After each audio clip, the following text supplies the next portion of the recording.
ಸಿನಿಮೀಯ ರೀತಿಯಲ್ಲಿ ಕಾರು ಅಡ್ಡಗಟ್ಟಿ ದರೋಡೆ. ಹೊನ್ನಾಳಿ ತಾಲೂಕಿನ ಅರಕೆರೆ ಕಾಲನಿ ಬಳಿ ಘಟನೆ.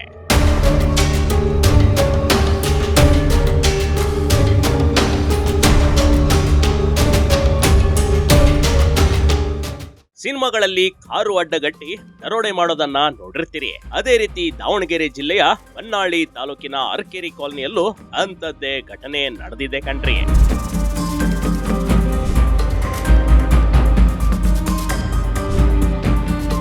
ದಾವಣಗೆರೆ ಜಿಲ್ಲೆಯ ಹೊನ್ನಾಳಿ ತಾಲೂಕಿನ ಅರಕೆರೆ ಕಾಲನಿಯಲ್ಲಿ ದುಷ್ಕರ್ಮಿಗಳು ಕಾರು ಅಡ್ಡಗಟ್ಟಿ ದರೋಡೆ ಮಾಡಿದ್ದಾರೆ. ನಟ್ಟ ನಡುವೆ ರಸ್ತೆಯಲ್ಲಿ ಕಾರು ಅಡ್ಡಗಟ್ಟಿ ಹಣ ಕೊಡುವಂತೆ ಒತ್ತಾಯಿಸಿದ್ದಾರೆ. ಕೊಡದೆ ಹೋದಾಗ ದರೋಡೆಕೋರರ ಗ್ಯಾಂಗ್ ಅವರ ಮೇಲೆ ಹಲ್ಲೆ ಮಾಡಿತ್ತು.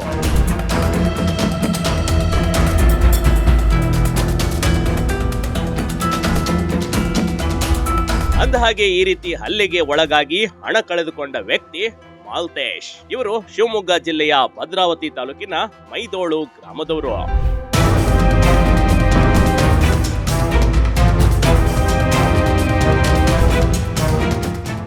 ಕಾರ್ನಲ್ಲಿದ್ದು ಜಮೀನು ಮಾರಿದ 1.21 ಕೋಟಿ ಹಣ.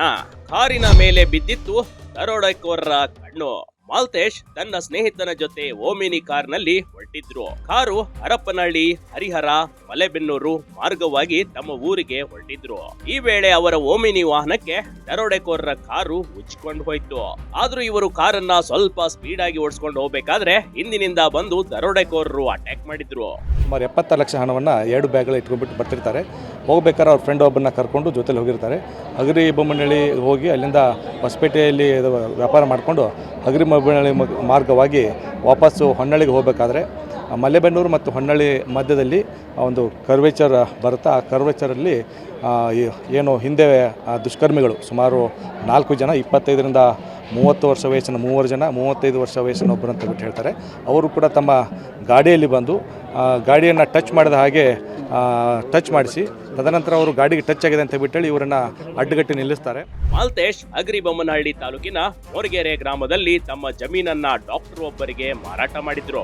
ತಮ್ಮ 10.58 ಎಕರೆ ಜಮೀನು ಮಾರಾಟ ಮಾಡಿದ್ದ ಮಾಲ್ತೇಶ್ ಅವರಿಗೆ 1.21 ಕೋಟಿ ಹಣ ಪಡೆದಿದ್ರು. ಸಾಲ ಹಾಗೂ ರಿಜಿಸ್ಟ್ರೇಷನ್ ಹಣ ಕೊಟ್ಟು ಉಳಿದ 76 ಲಕ್ಷ ಹಣವನ್ನ ಒಂದು ಬ್ಯಾಗಿನಲ್ಲಿ ಇಟ್ಟಿದ್ರು. 38 ಲಕ್ಷ ಮತ್ತೊಂದು ಬ್ಯಾಗ್ ನಲ್ಲಿ ಇಟ್ಕೊಂಡಿದ್ರು. ಅದೇ ರೀತಿ 36 ಲಕ್ಷ ತನ್ನ ಜೇಬಿನಲ್ಲಿ ಹಾಗೂ 2 ಲಕ್ಷ ಕಾರ್ನಲ್ಲಿ ಇಟ್ಕೊಂಡು ಹೋಗ್ತಾ ಇದ್ರು ನೋಡಿ.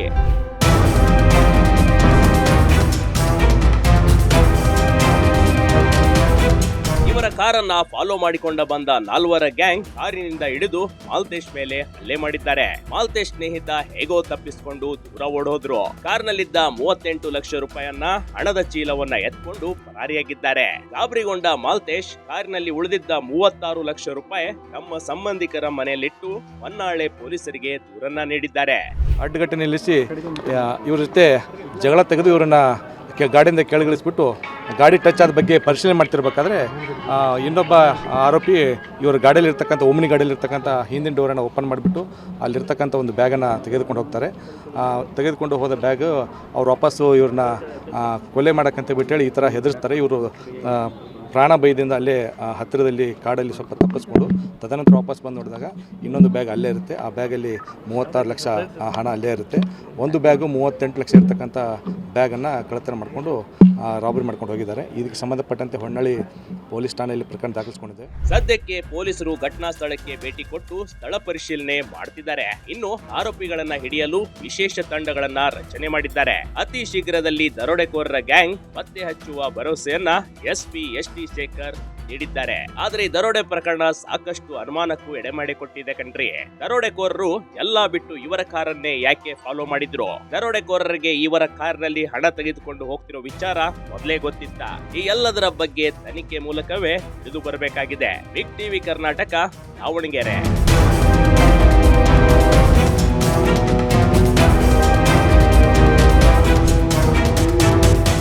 ಬಿಗ್ ಟಿವಿ ಕರ್ನಾಟಕ ಯೂಟ್ಯೂಬ್ ಚಾನಲ್ಗೆ ಈಗಲೇ ಸಬ್ಸ್ಕ್ರೈಬ್ ಮಾಡಿ. ಧನ್ಯವಾದಗಳು.